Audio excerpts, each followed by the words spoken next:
ازيكم حبايبي؟ عاملين ايه؟ وحشتوني جدا جدا. وهنكمل مع بعض وصفات اكلات العيد. النهارده حبايبي هنعمل مع بعض طاجن العكاوي بالصلصه والبصل، بس من غير اي حاجه، من غير خضار ومن غير اي حاجه تانية، ولا هنحط بطاطس ولا خضروات ولا اي حاجه في اي حاجه. هو كده وبقى طعمه جميل جدا على فكره، احسن من اي خضروات واحسن من اي حاجه تانية. ده ليه طعم وده ليه طعم. تمام، يلا بينا نشوف هنعمله ازاي. النهارده حبايبي هنعمل مع بعض العكاوي. تمام، هنعمل طاجن العكاوي. يعني هنعمل العكاوي في الطاجن نفسه، بصل بقى وطماطم وتوابل وبهارات والحاجات دي. مش هنحط باميه خالص، مش هنحط اي خضار، مش هنحط بطاطس، لا هنعمله النهارده ساده. يلا بينا. انا عندي النهارده اول حاجه ادي العكوه بتاعتي اهي. دي العكاوي بتاعتي حبايبي، شايفين عامله ازاي اهي. تمام. وعندي 3 بصلات كبار متقطعين ايه مكعبات صغيره خالص كده. ويلا نشوف هنعملهم ازاي. اول حاجه بجيب معلقتين سمنه بلدي حبايبي، واحطهم في الطاسه كده يسخنوا، وبنزل بالعكاوي بتاعتي كده. بسم الله الرحمن الرحيم. بسم الله ما شاء الله ما شاء الله بالله.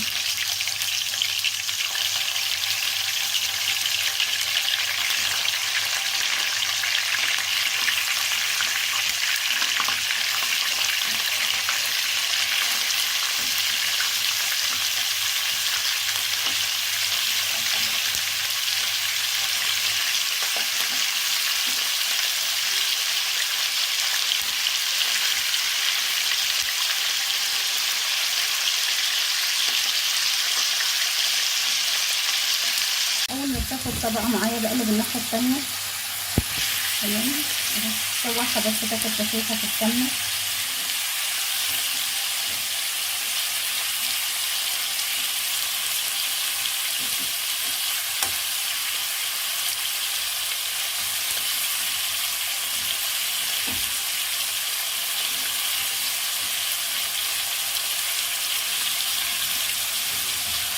لازم اقلبهم كلهم كده عشان ياخدوا طبقه الناحيه الثانيه.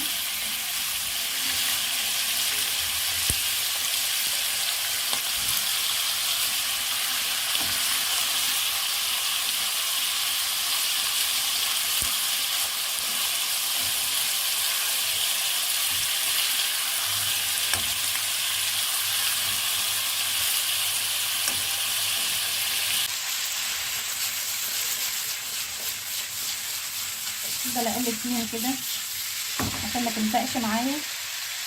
وعندي اتجاه هنا عايزة تاخد طبقه الحته الكبيره دي كمان.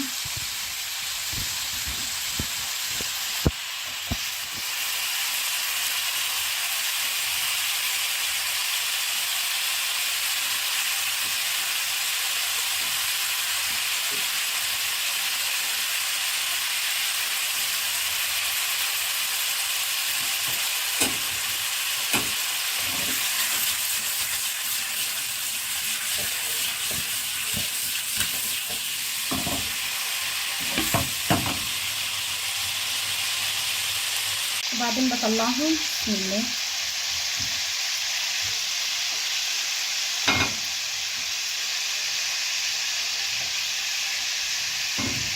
وبنزل بالبصله بتاعتي حبايبي في الطبق، قصدي في الطاسه مطرح السمنه، في نفس السمنه اللي انا شوحت بيها فيها اللحمه، نفس السمنه. تمام. وبنزل بالبصله واقلبها. ازود بس معلقه سمنه، بزود معلقه سمنه واحده. بفضل اقلب لحد ما ايه، قبل ما تصفر معايا البصله بشويه كده انا بنزل باللحمه. دلوقتي البصله بتاعتي اتلونت اهي، انا بنزل باللحمه، انزل بالعكاوي بتاعتي عشان تتطعم بالبصل.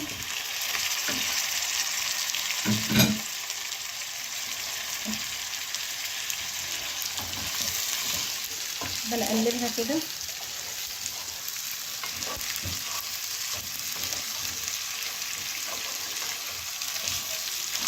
طبعا ما بحطش ملح دلوقتي، زي ما انتوا عارفين انا ما بحطش ملح مع السوا. اي لحمه عندي الملح بيكون قبل السوا بشويه.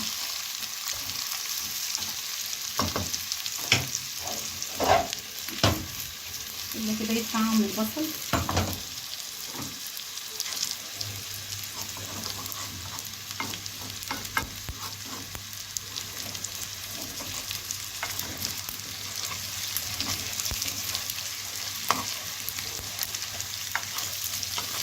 سلام على الروايح، يا سلام.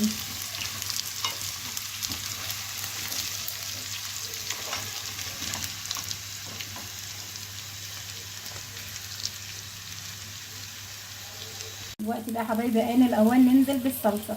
بسم الله الرحمن الرحيم. دلوقتي حبايبي ان اوان التوابل. عندي هنا كمون وفلفل اسود، ودي شطه حاميه طبعا، ودي بقى بودر ورق لوري على حبهان على روزماري مع بعض كده خلطبيطه. انا ضربتهم في الخلاط، بيدي طعم احسن من ما يكون ايه، ما يكون سليم. بنزل بالتوابل بتاعتي.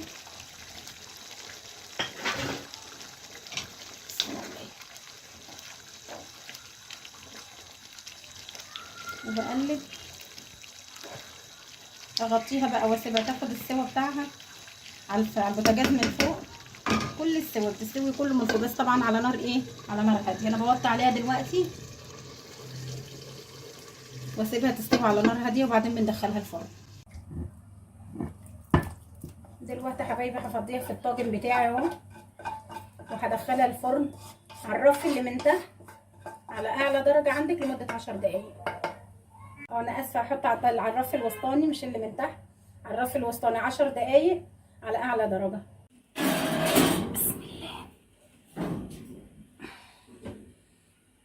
وده حبايبي طاجن العكاوي بتاعنا النهارده. شايفين الجمال والحلاوه عامل ازاي؟ ما تنسونيش بقى لايك وشير وسبسكرايب، وصلكم مني كل جديد.